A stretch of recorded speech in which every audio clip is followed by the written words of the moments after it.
Anyway, SmackDown. Yay! LOL TNA would like to prove that point. But yeah, let's talk about the show that we won't necessarily expect to get better because it's already doing all right. But when I say better, in my opinion, is the better of the two shows. It is. But no, when I say better, I just mean like the amount of like grandeur that Raw has. Like, fucking put it live, put it in better towns, please. And and it's also got a better time slot. Yeah. On Friday. No one watches TV on Friday. That's when nothing comes on. Little children watch it on Friday. And that's their target demographic. Yeah, those tall children don't give a second. So anyway, we start with Booker T coming out with a special interview with Mark Henry, and I can remember this promo so vividly because I've seen it so many times. Basically, Booker. I just got that. Booker comes out and he's just like he was the first to congratulate Mark Henry and he's going to congratulate him again. He's just like, as a 6-time champion, I can tell you that what you're doing is very difficult. And then Mark's just like, just because you were 6-time champion, that means you think you're 6 times better than me? He's like, that's not what I said, Mark.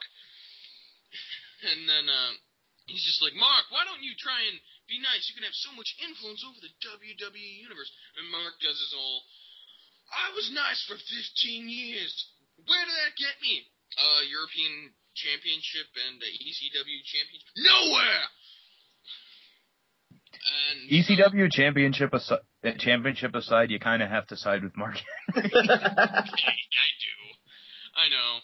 I mean, he was never even a tag champ, was he? Maybe. With his loose tag relationship with MVP over the years. Maybe. I don't know. I don't think they ever became tag team champions. Were the Nation of Domination ever tag champs? And did I don't they think work so. under Freebird rule? I don't think he was part of one of those tag champs. Yeah. Well, if they had Freebird rules, then technically he was. But. But they don't. But yeah, like this promo is like obvious. Like the suspense is like if Mark Henry's gonna go nuts and start kicking the shit out of Booker. Yeah, that was about the only thing. But he earlier in the promo says, "I'm not here for Booker," and then later he admits to decapitating 3 people, Big Show, Kane, and Lawler. So yeah, it was a good promo. Unfortunately, Mark Henry is just dripping. Yeah. Dripping. I've also really come to be annoyed by the fact that he has a really, really fucking bad receding hairline, and he has those fucking braid things. Hey, so does Booker, so it looked really cool. And plus, but no, Booker can pull it off. Mark Henry looks like just let it go, Mark. You're not gonna look bad if you shave your head. And plus, like, in terms of Mark Henry's facial expression, I discussed this with you guys yesterday. I don't think he looks pissed off. I think he just looks very sad. Like that's what his straight demeanor. He doesn't look angry. He just looks like he needs a hug. Yeah, and then he'll put you through a table. Yeah. Well, he does have one of the safest finishes. Oh, wait. He does. Unless it's through a table. Yeah. A non-gimmick table. But it's like, seriously, people bitch about Barrett's finish, but they don't bitch about Mark Henry's, I guess. What's wrong with Barrett's finish? I mean, I guess there's a lot more risk involved. I've heard a shitload of complaints. Well, just that it looks fairly limp and kind of... It's kind of tacky. Yeah, I get that, but... I mean, it's no different than any other fireman's carry finisher other than, say, like the GTS, because that's a knee underneath your jaw, or that's what's supposed to imply. Well, it's like you got like a Death Valley driver and you kind of drive him down, you go down. And the TKO, I guess. But the, what is it, the fireman's carry takeover or the attitude adjustment? Well, yeah, is that really that great? I mean, the only real feats of strength that involve is like when he does it to the Big Show. And Edge. And Edge, yes. But don't short sell him. Well, I mean, he can do it to anyone in the locker room. Okay, that's my point. But yeah, one point of the promo was that Booker said, like, hey Mark, what if Randy hits you with an RKO? That has never happened throughout your encounters. What if that happens? And Mark Henry just goes, it won't happen. And this was one of the biggest points that I have a problem with, but we'll get to that later. And then we have our great match, our round 2 of Monday Night Raw, Mark Henry versus Great Khali, in an actually average match. Yeah. 1.5 stars. I guess that's better than nothing? Hey, no, usually this would be a minus 3-star match.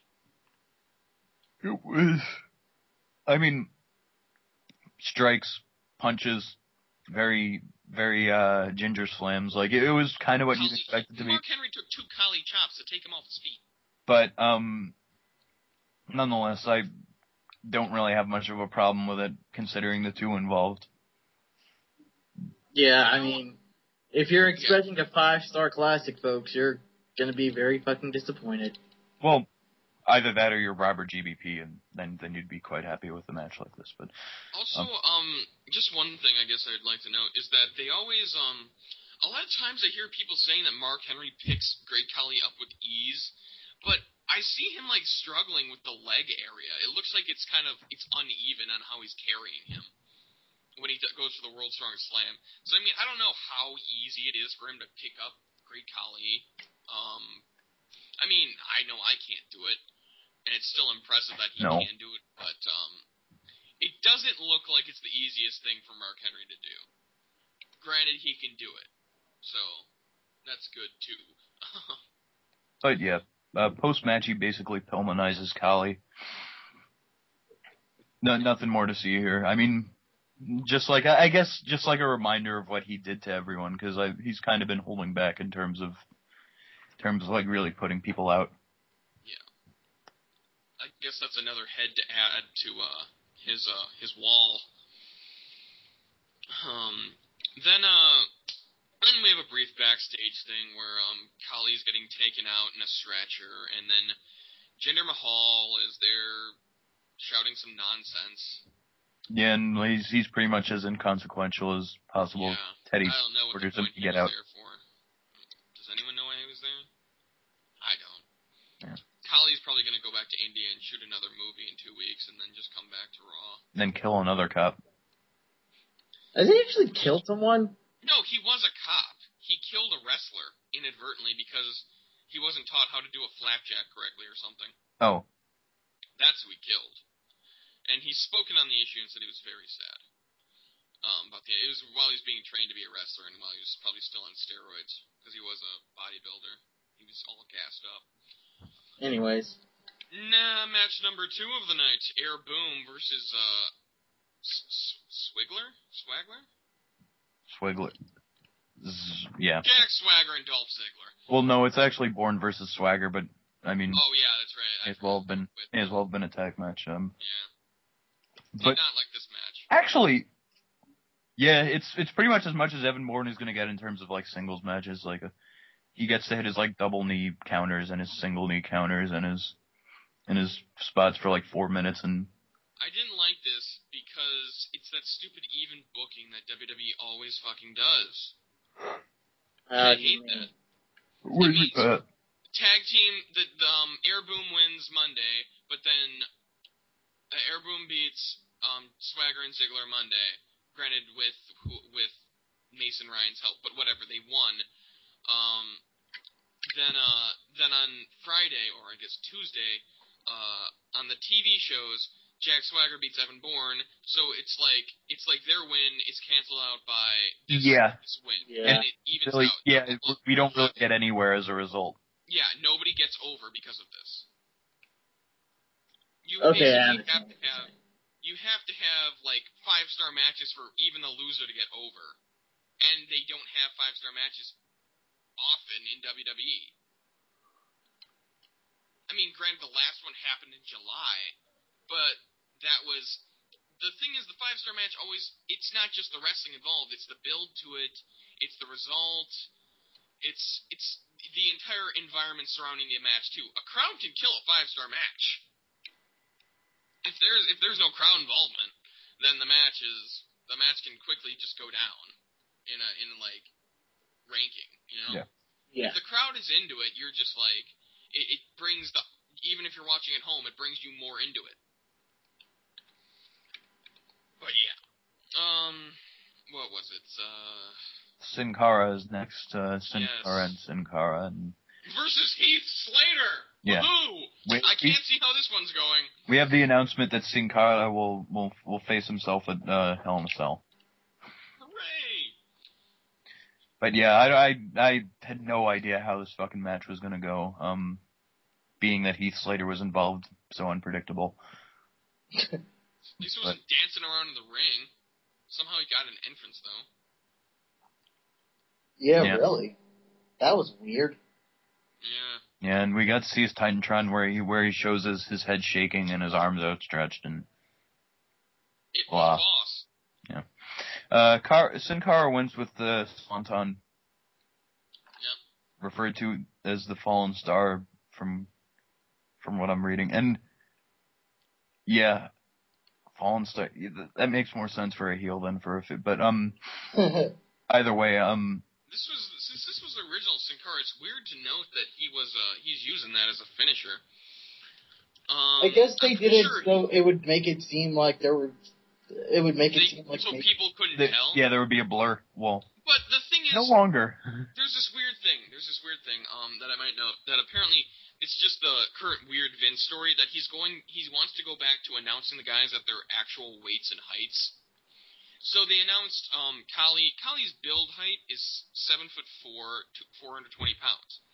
So what ended up happening was he was announced on Monday as 7'1", and like 387 pounds.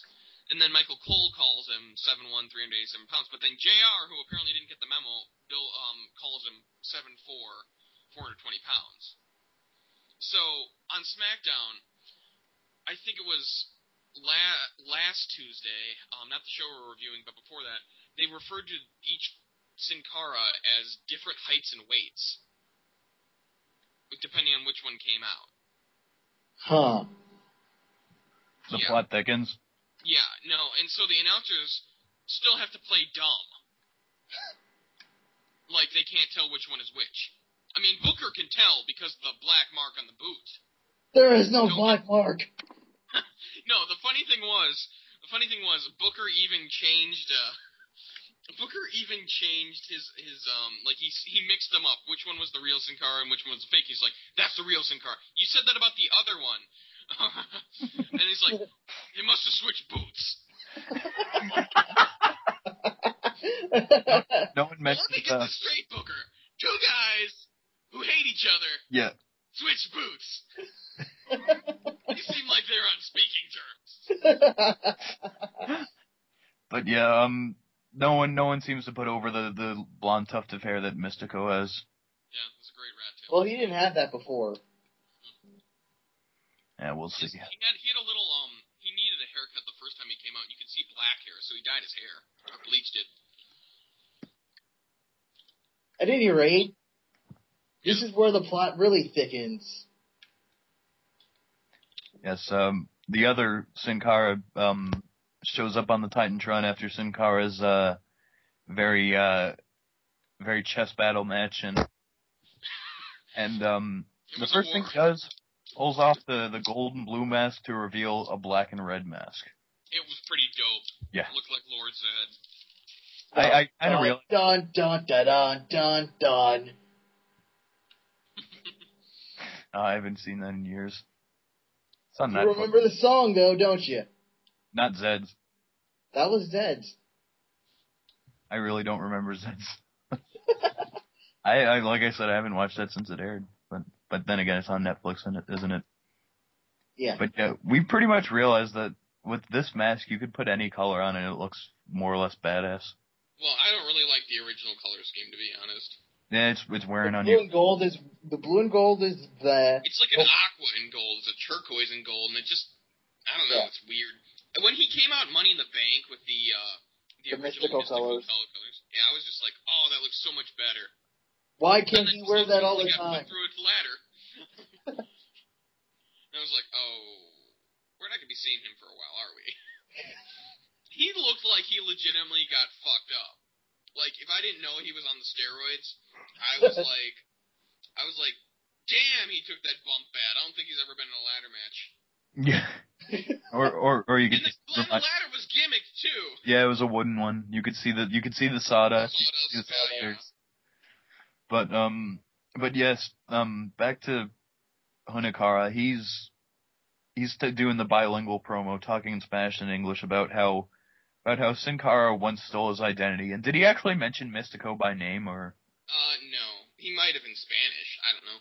But that is a legitimate heat those two are supposed to have between each other because Hunico, when he was Lucha Libreing in Mexico, he did go by Mystico, and then he had to change it because the CMLL promotion probably No fucking kidding. Copyrighted the name Mystico, so he had to go as Mystico de Juarez. Oh, really? That kind of sucks. And then so eventually, I'm pretty sure that WWE confused Mystico de Juarez or Hunico as Mystico Sin Cara. So they ended up signing Mystico de Juarez, and he's been in FCW for the longest time as Hunico. Seriously? They were like, oh, we got the wrong one. That's probably my guess on what happened. He's not Mystico, he's Incognito as Mystico. Yeah. But because yeah. Mystico was the famous one who's been all around the world, and I think he was like number one. The international sensation. Yes, exactly. But he's caught up in the lights. I think I got a little something for Sin Cara. With the greatest of ease. But yeah, Hunico basically says like, "Oh, he stole my identity. Now it's only my right that I steal his." And on Sunday, we'll see who's the real one, or rather, should be known as Sin Cara. If only they could promote it. I wish that was. I feel like that promo could have been a little better. I feel like it got what it needed to be. I feel like I didn't really catch much. I didn't understand most of it. I thought most of it was in Spanish except for one line. I feel like the promo could have been better if it was happened like 3 weeks earlier. But I don't know. Yeah, it probably needed to happen sooner. But it's fine. They could promote this, but then again, if it happened 3 weeks earlier, then it'd be at Night of Champions. So. No, the match wouldn't have been a Night of Champions. Honestly, if anything, it would have just thrown fuel in the fire for me, in my opinion.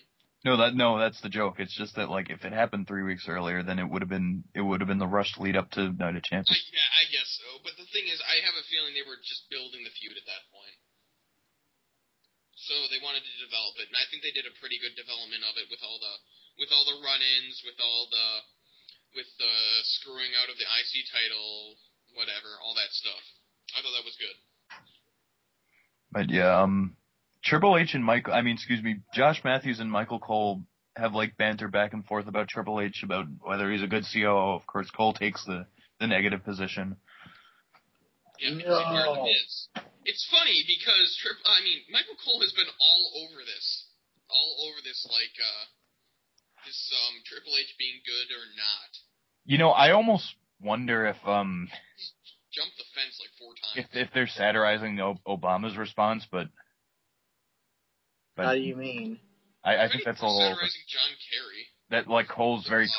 I know there's no issues of race and experience. Well, experience maybe, but Cole's basically the one to naysay him like for everything he does. Like he's not giving him a chance. But Josh understands that he's pretty much he's gotten the title of COO amid chaos, like amid like 2 champions, all these Miz and Truth running roughshod and all this other crap. John Laurinaitis and his friends lying to him, stuff like that. Yeah. So you could say that he's a bad COO, but you could also say that he also has a lot. It's also kind of the circumstances. But no, I think that satire is a little bit above them. But here comes one of my favorite parts of the night. We get John Laurinaitis joining David A-list attorney with the 5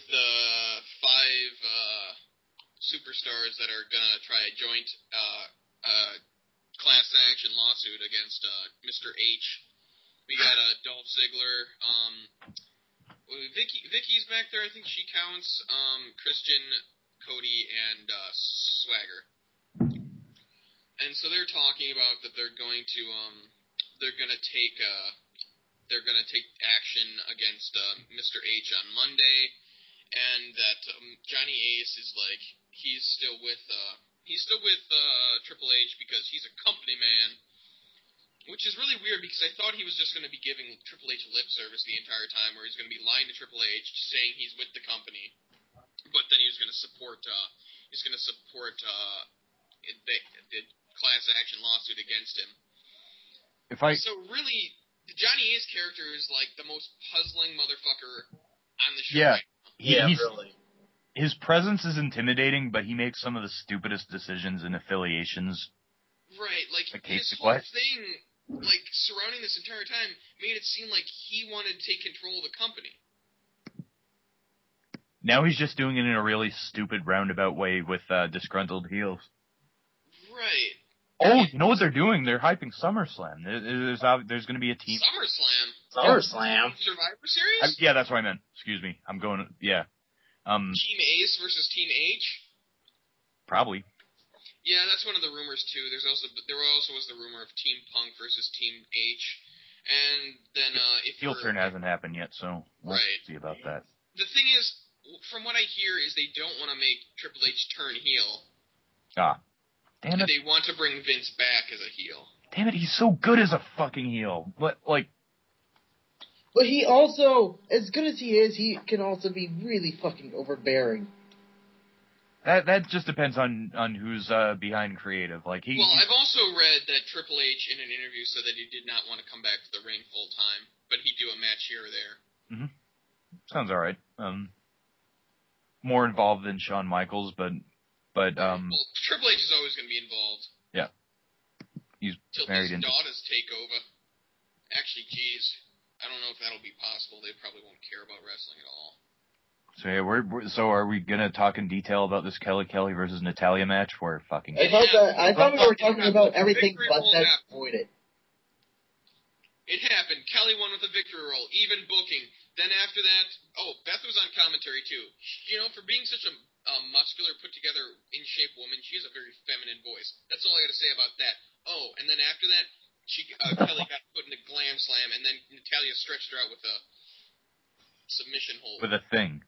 Yeah, I don't know. It was like a surfboard, but not. Yeah, it was a modified surfboard, I guess. I don't even know what you'd call that.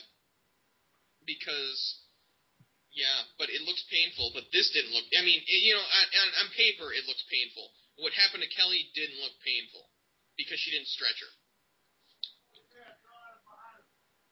They protect Kelly before they're gonna possibly put an injury on her.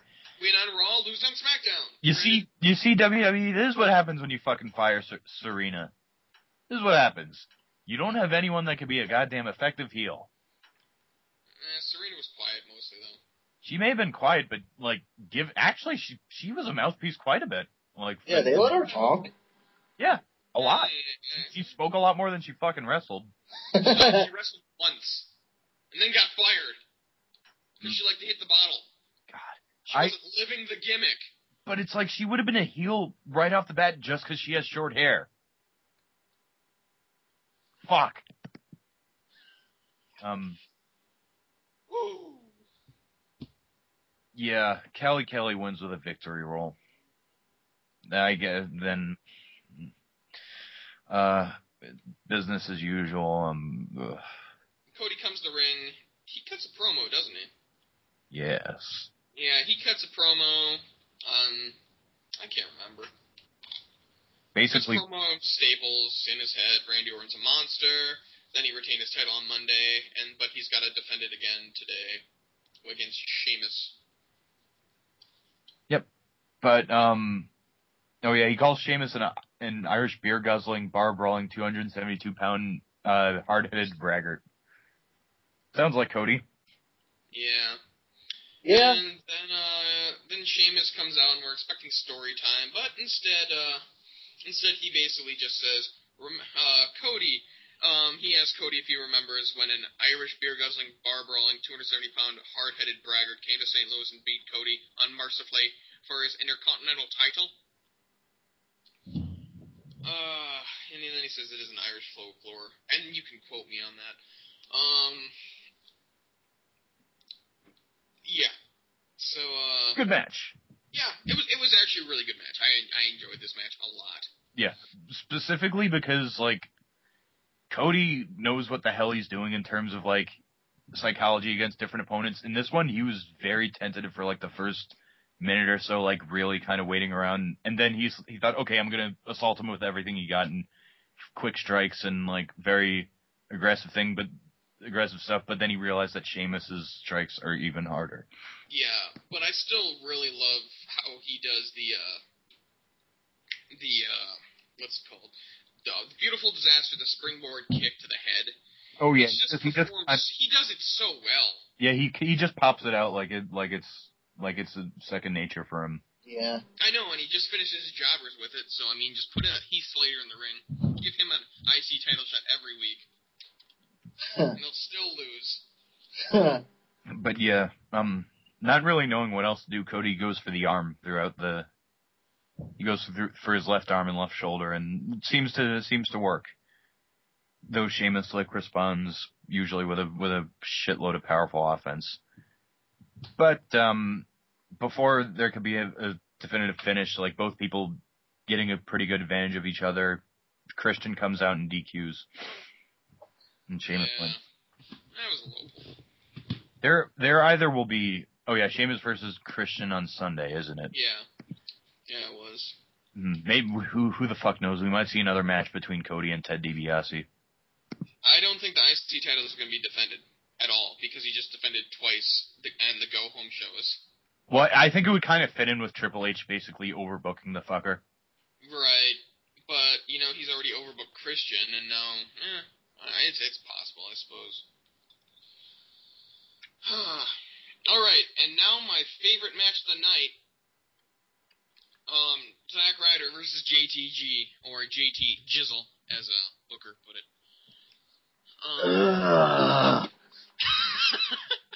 Isn't that like maybe 5, 6, 7 years past Booker's time? Yeah, so is what I think he says. Yeah, I guess so. I don't think that really stopped Booker from saying, like, anything. No, it doesn't. Surprised Scott Steiner never picked up that kind of talk. He probably thought it was too complex for him.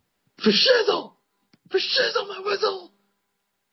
It's like he was stuck in his in the '98 portion of BET. And there is a really good JTG does pull off one move I really liked. It was that wrist clutch swinging neck breaker.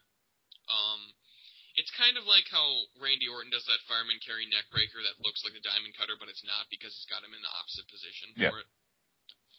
But yeah, I really like that spot. Other than that, this match was pretty much all Ryder. Pretty much, yeah. Oh, you know it. His usual spots is Broski boot. Yeah. Which. And then the whole time, Michael Cole is just trying to hate on Zack Ryder. He's like, "What even is a broski?" And then Josh asks about, "Well, a broski is a friend of Zack Ryder." He calls his Twitter followers the Zack Pack. So it's really weird how, like, I get that that Cole's supposed to be a heel, but it's really weird that, like, he gets really fucking personal with guys. Well, the thing is, they actually kind of brought up the right thing that they should have brought up. Like, Josh finally says, "Why do you hate Zack Ryder?" And he's just like, "Well, I think he's stupid and he beat me in a match." He ended my undefeated streak, which actually isn't true because you lost at freaking Over the Limit. Didn't he lose to King? Yeah, at Over the Limit. Huh. He won at WrestleMania. He won at Extreme Rules because of disqualification, and he lost at Over the Limit because he didn't have Swagger in his corner. And they brought out everyone to humiliate Michael Cole. They put barbecue sauce in his mouth. I think Eve did a booty-popping moonsault on him because of all the diva trashing he did. But then, of course, my favorite announcement of the night, "Not the Rough Rider!" Yeah, it's become a sort of catchphrase of Cole's. Yeah, and then of course my one of my personal favorite things is that Zack Ryder's now in the Fave 5. All right, he's now in the Fave 5. That means he's official now.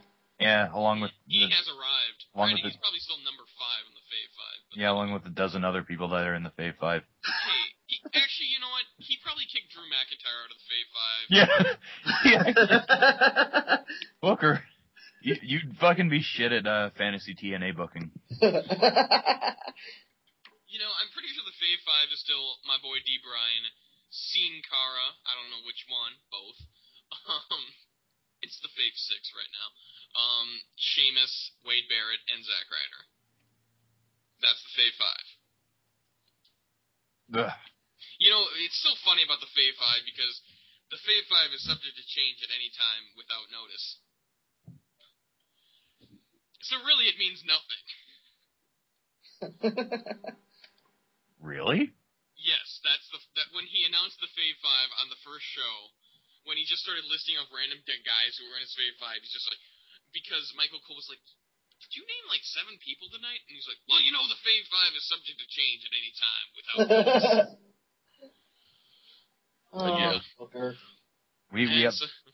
We have another Curb Your Enthusiasm promo between John Laurinaitis and Triple H, where basically Triple H is Larry David, John Laurinaitis is whatever celebrity he's butting heads with each week, and he's like, you're holding secret meetings with superstars, aren't you? He's like, I'm only a buffer. People confide, the talent confides in me when I fire them. Yes, exactly. And Hunter looks at him again, goes, okay. I believe you, John. I trust you, even though I have no reason to trust you. Well, he does have a reason. He's been with the company for a long time. It's like... Yeah, I still wouldn't trust him. Well, obviously. If I was Laurinaitis, I wouldn't trust Triple H. Yeah, I wouldn't trust Mr. H. He's attacked referees. If I was Triple H, I wouldn't trust Cody Rhodes. Why not? Cody seems like a nice guy, just a little fucked in the head. Yeah. But yeah, John Laurinaitis' new character trait, texting. Yeah. That's a character trait?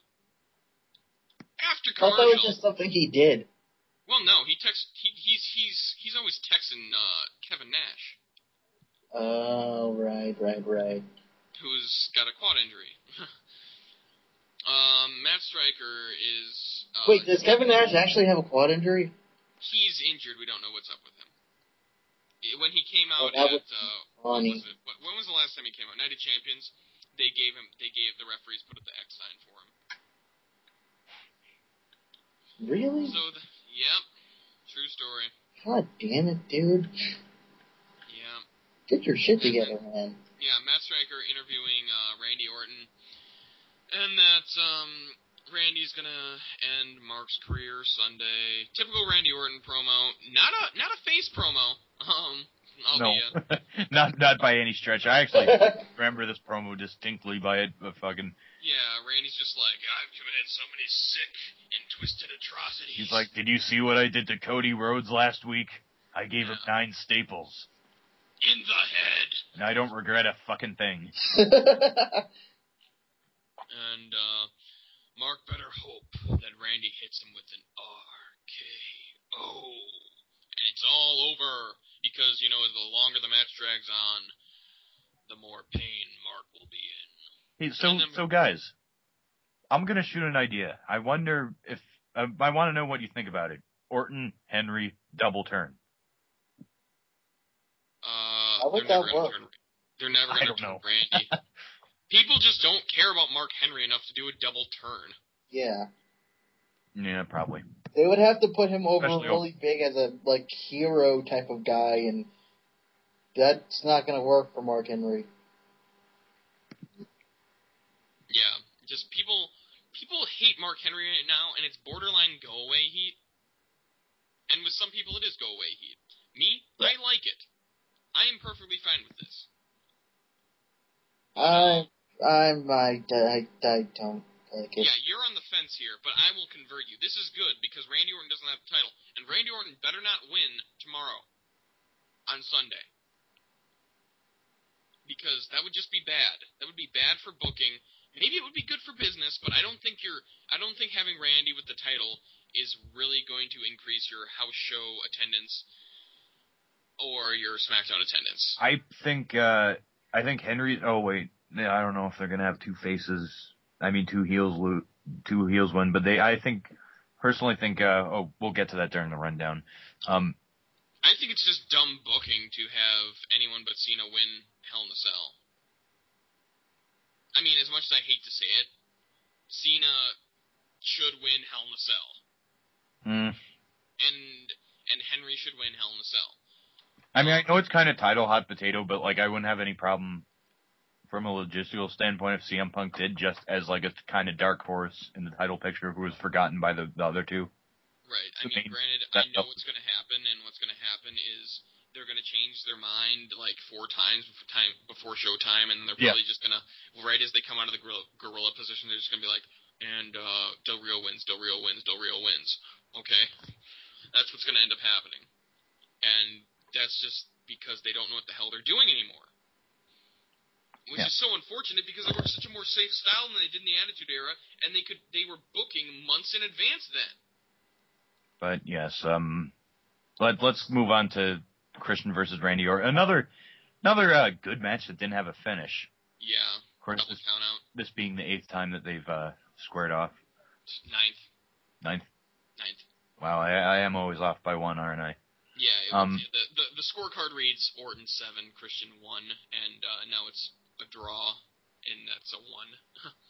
It's unless of course you count the mixed tag matches, or not the mixed tag matches, but the the tag matches, the 4-man tag matches, the 5-man, etc.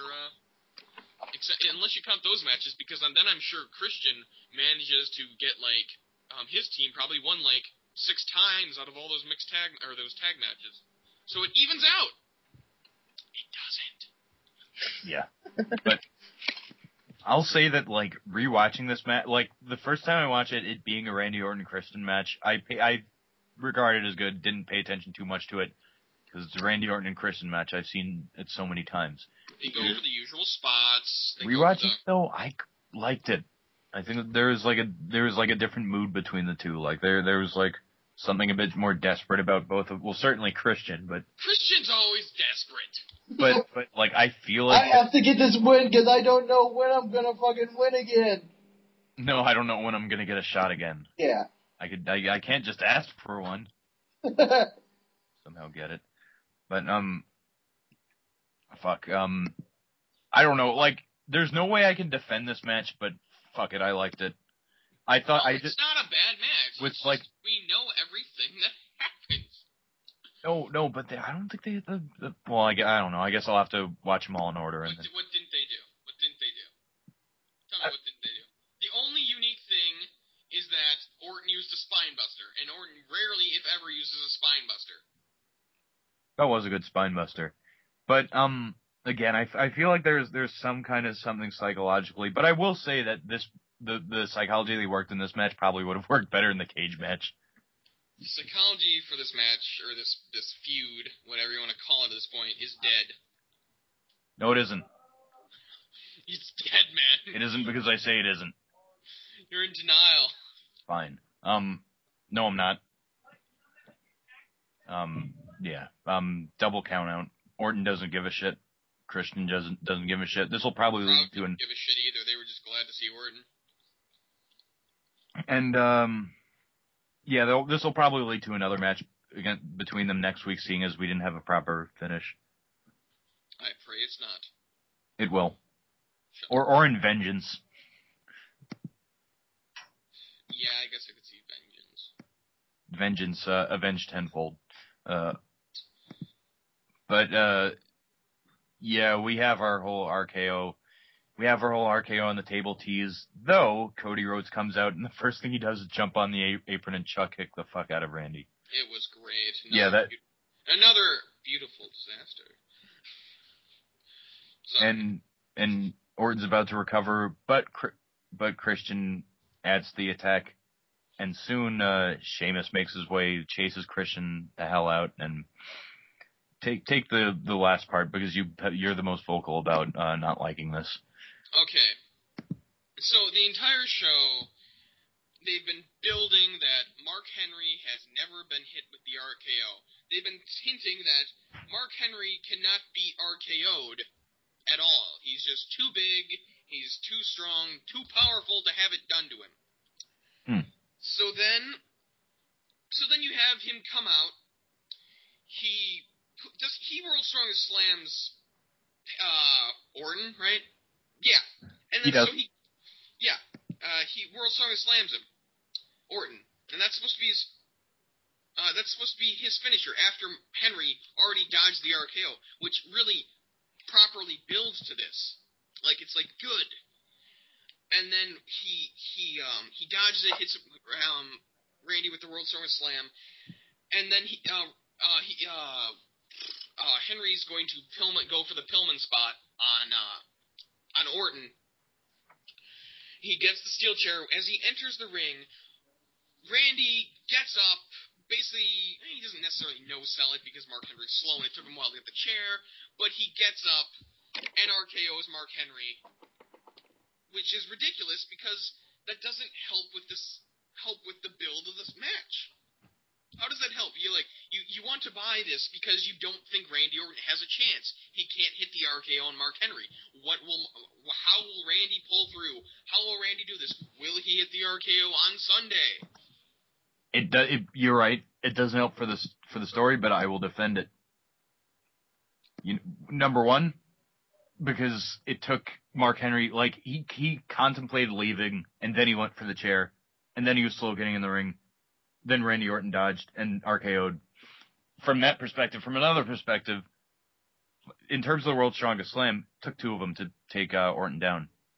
So your argument would be that because Mark Henry basically did the equivalent of a cocky pin, and he had already done his damage to Randy Orton, instead of just leaving and going, he came back in the ring and he kind of axed to get RKO'd. Yeah, that basically his stalling kind of made it inevitable. I could understand the stalling helping with the recovery period. I'm not complaining about that. But it's not a good move It's not a good move to have him get RKO'd because that's Orton's finishing maneuver. That's what we all know. We recognize this as what's going to put everyone away. And having him get taken out by this is just, it's pointless. It just says, now they're pretty much they're on even ground. That's what it says. Yeah, and that's the bullshit booking. That kind of also feeds into your whole even booking point, doesn't it? Yes. That's really bad. Yeah.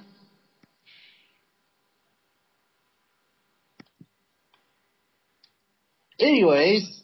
That was SmackDown! With that, ladies and gentlemen, I think it's time for us to play our new favorite game, What Got More Screen Time Than Yoshitatsu? Wait. Well, let's go down the card. Oh, right. No, you're right. We have to go down the card. Hell in a Cell is tomorrow night. It's going to be in Louisiana, and John Cena Goes to Hell. They have an uneventful theme song for it. Yeah, the theme song sucks. So, who do you think will win? First of all, Sin Cara versus Sin Cara. Who will win Sin Cara versus Sin Cara? I personally think it'll be Sin Cara. I think it'll be evil Sin Cara. Is that a joke? Yeah. Are you making a Booker T joke? All I know is that a Sin Cara is going to win this match. you got the Texas part, but not necessarily the Booker part. Whatever. I don't care. I want ice cream. But yeah, Evil will probably win if just to extend the feud by some kind of shady means. Yeah, I don't care how he wins. Screwdriver. Yeah, Hunicara wins. Hunicara would be better for booking, especially since they drag these feuds out for way too long. Maybe Averno will come in with that icy blue, with that very dark icy blue mask that we saw promoted. No, they're not. Alverno's unmasked. They're going to keep the mask off him. Okay. I see. He was unmasked at, I think it was Triple Mania. No, he works in CMLL. I can't remember what their big show was. Triple Mania is Triple A. I thought Triple A was, Triple A. But, yeah, that's where, how do you think the match is going to go?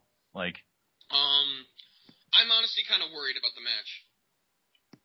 I'm honestly kind of worried because I don't know what to expect. Both these guys have been yelled at for their botches.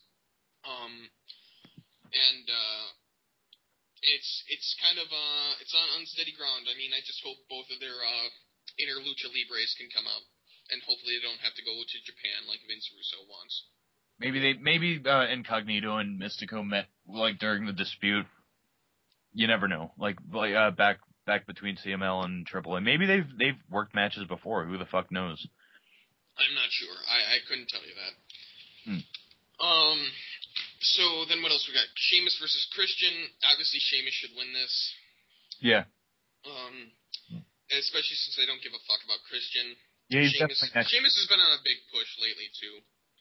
Plus it'd be perfect. Like Sheamus and fucking Henry for Vengeance would be perfect. It would be. Just from the title alone. Yeah, the Great White versus the Great Black. Them calling Sheamus the Great White and then having to use Mark Henry as a contrast might lead to a lot of minefields. Yeah. But I'm sure the match will be good as all their outings. Although, the Christian versus Sheamus ought to be all right. So what else we got? We got Beth versus Kelly. I want Beth to win. Having Beth win at this point is pointless. Kelly's gonna win. Kelly wins. Yeah, at this point, we might as well go for the pessimistic route, which is Kelly wins. Again. Realistic route. Yeah. What else? What else do we have? The Hell in a Cell match, the main event, is not Triple H. God, Cena, Del Rio, Punk, Hell in a Cell.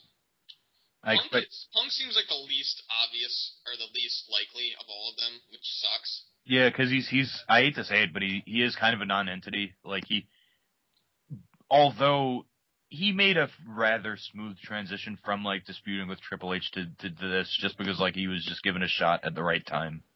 Right. Well, right now I still feel like he's kind of feuding with Triple H. True, but at this no. Like they trust each other. That's established. Yeah, they like do. But I just don't. I feel like Punk is kind of. Well, I mean, I guess maybe not feuding with Triple H is the right. I feel like he's kind of just like. He's just kind of floating. He's got nothing. Creative's got nothing for him.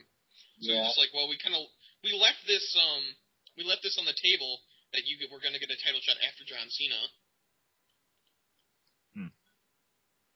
And Punk's now beaten John Cena twice on a pay-per-view, and so that's why he won the title at freaking Night of Champions. But because they couldn't that have thing him is lose though. three pay-per-views in a row.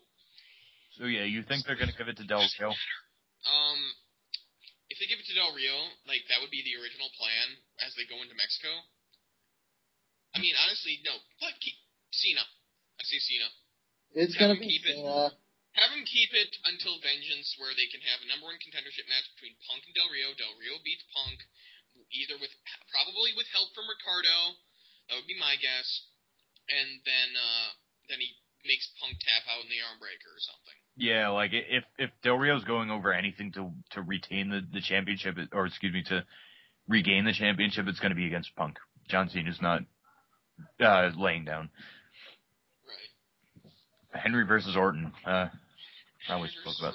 Orton, please, Orton. I mean, I don't care about.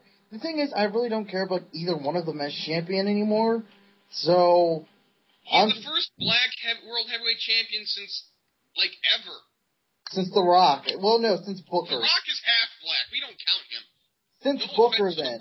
Yeah, he's Magpie black. He's War Machine black. I mean, no, there's no offense to them. I mean, just all he ever talks about is how he's Samoan. He doesn't talk about how he's black. Okay, then. But yes, I don't really have much to say about. Like, I am interested in this match. It makes only no because sense. It might be sense for Orton to win. It might be shit. Like, the match itself might be shit. It probably won't be a lot. But the good thing is, it's a Hell in a Cell match. It means they can do a lot of gimmick spots. It means they can just use weapons. It's basically, that's why they always say working a no DQ match is so much easier than working an actual match, because you can just use gimmicks and hit them. Well, it might be easier, but is it better? No, but people are still more likely to watch it and think that was a great match. People mark for getting hit with kendo sticks. I disagree. I think it's much easier to fuck up a hardcore match than it is to fuck up. I would agree with that. It's a lot easier to hurt someone, yeah. No, I mean, it's a lot easier to have a really fucking bad hardcore match.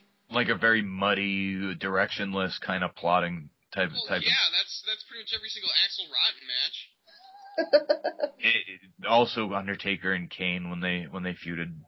I mean, people might disagree, but like I don't think Undertaker and Kane's matches last year were particularly good, and they were pretty much no DQ brawls. Undertaker was phoning it in at that point. Yeah, I'm just doing this until I get to WrestleMania, and that's when he was working hurt as fuck. That's all I know. Yeah. We shall see about this Mark Henry match. I'm telling you, if Mark Henry loses, it's not good booking. No. Mark Henry is cutting excellent promos. He's doing a damn good job as being champion. Which reminds me, if Mark Henry's going to win and they want a face to win the next one but they don't want Cena to win, which I would doubt. Why would Cena win the World Heavyweight title? Yeah, fuck it. If Mark Henry wins and Cena wins, like that's it. It'll be like 2 weeks ago, and hopefully Beth Phoenix will win from that. But that would be the hope. But luck is for losers. So that's the dark match, everyone. And now it's time for our favorite game. What got more screen time than Yoshitatsu?